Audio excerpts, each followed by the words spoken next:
বড় কাঠ একসাথে সরানো। শান্ত বনে ভালুকের একটা পরিকল্পনা ছিল। সে নিজের কাঠের ঘর বানাতে চেয়েছিল। সে একটা খুব লম্বা এবং ভারী কাঠের টুকরো পেল। ভালুক ধাক্কাধাক্কি করে, কিন্তু নড়ে না। সে দীর্ঘশ্বাস ফেলল, বিশাল কাঠের পাশে নিজেকে ছোট মনে হল। ফক্স একটা উজ্জ্বল হাসি নিয়ে হেঁটে চলে এলো। সে দেখতে পেল ভাল্লুক ভারী কাঠের সাথে লড়াই করছে। এবং খোট, কেন সাহায্য চাইবে না, প্রিয় বন্ধু, এবং খোট, সে বলল। ভাল্লুক মাথা নাড়ল, লজ্জা আর নীরবতা অনুভব করে। কিন্তু ফক্সটিকে রইল, তার শক্তি জোগাতে প্রস্তুত। শীঘ্রই কাঠবিড়ালি একটি লম্বা গাছ থেকে লাফিয়ে নেমে এল।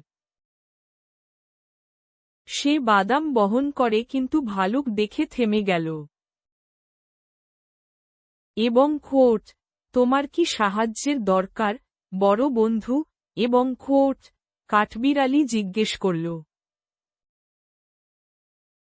ভালুক কাঠের দিকে তাকাল, তারপর কাঠবিড়ালির দিকে। সে ধীরে ধীরে মাথা নাড়ল, কিছুটা আশা অনুভব করতে শুরু করল। খরগোশ লম্বা কান নাড়িয়ে লাফাতে লাফাতে এল। সে দলটি এবং বড় লগটি লক্ষ্য করল। এবং খোট, আসুন আমরা সবাই একসাথে কাজ করি, এবং খোট, সে উল্লাস করে বলল। তার খুশির কণ্ঠে বন প্রতিধ্বনিত হল। ভালুক অনুভব করল তার হৃদয় উষ্ণ এবং হালকা হয়ে উঠছে। ভালুক কাঠের এক প্রান্তে দাঁড়িয়েছিল। ফক্স তার থাবা মাঝখানে চেপে ধরল। কাঠবিড়ালি উপর থেকে ভারসাম্য বজায় রাখার জন্য উপরে উঠল। খরগোশ অন্য দিক থেকে প্রাণপণে ধাক্কা দিল। এবং খোট, প্রস্তুত, 1, 2, 3, ফেলে দাও, এবং খোট, ভালুক চিৎকার করে উঠল। কাঠটি একটু গড়িয়ে পড়ল, তারপর থেমে গেল। এবং খোট, আরও কঠিন, এবং খোট, খরগোশ চিৎকার করে উঠল, তার চোখ উজ্জ্বল জ্বলজ্বল করছিল। কাঠবিড়ালি তার ক্ষুদ্র কিন্তু শক্তিশালী থাবা দিয়ে ধাক্কা দিল। শিয়াল নরম মাটির গভীরে তার থাবা খুঁড়ে ফেলল। একসাথে তারা ভারী কাঠের টুকরোটি সরাতে লাগল। অন্যান্য প্রাণীরা গাছের আড়াল থেকে দেখছিল। পাখিরা কিচিরমিচির করে বলল, এবং খোট, যাও, তুমি এটা করতে পারো, এবং খোট, জোরে জোরে।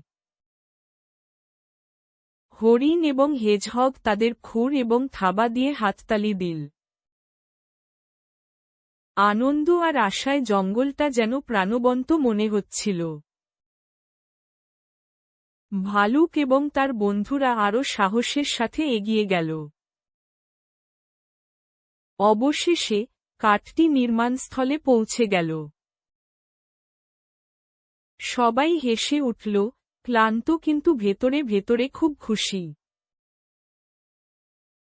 ভালুক তার পশম থেকে ঘাম মুছতে মুছতে বসে পড়ল। এবং খোট, তোমরা সবাই এটা সম্ভব করেছ, এবং খোট, বিয়ার আস্তে করে বলল। সে গভীর কৃতজ্ঞতার সাথে তার বন্ধুদের দিকে তাকাল। শিয়াল গর্বের সাথে লেজ নাড়ল এবং হেসে উঠল। এবং খোট, একা থাকার চেয়ে একসাথে থাকা সবসময় ভালো, এবং খোট, সে বলল। কাঠবিড়ালি মাথা নাড়ল, তার ছোট্ট বুক গর্বে ভরা। খরগোশ আনন্দ এবং শক্তিতে তার থাবা তালি দিল। ভালুকের হৃদয় নতুন বন্ধুত্বের আলোয় ভরে গেল। সেই রাতে ভালুকের কাঠের ঘরটি অর্ধেক তৈরি হয়ে গিয়েছিল। শান্ত বনের উপরে তারাগুলো মিটিমিটি করে জ্বলছিল। প্রাণীরা চারপাশে জড়ো হচ্ছিল, খাবার ভাগাভাগি করছিল এবং হাসিমুখে কথা বলছিল। ভালুক ফিসফিস করে বলল, এবং খোট, ধন্যবাদ, প্রিয় বন্ধুরা, এবং খোট, খুশিতে। তিনি জানতেন, বন্ধুত্ব কাজকে হালকা এবং উজ্জ্বল করে তোলে।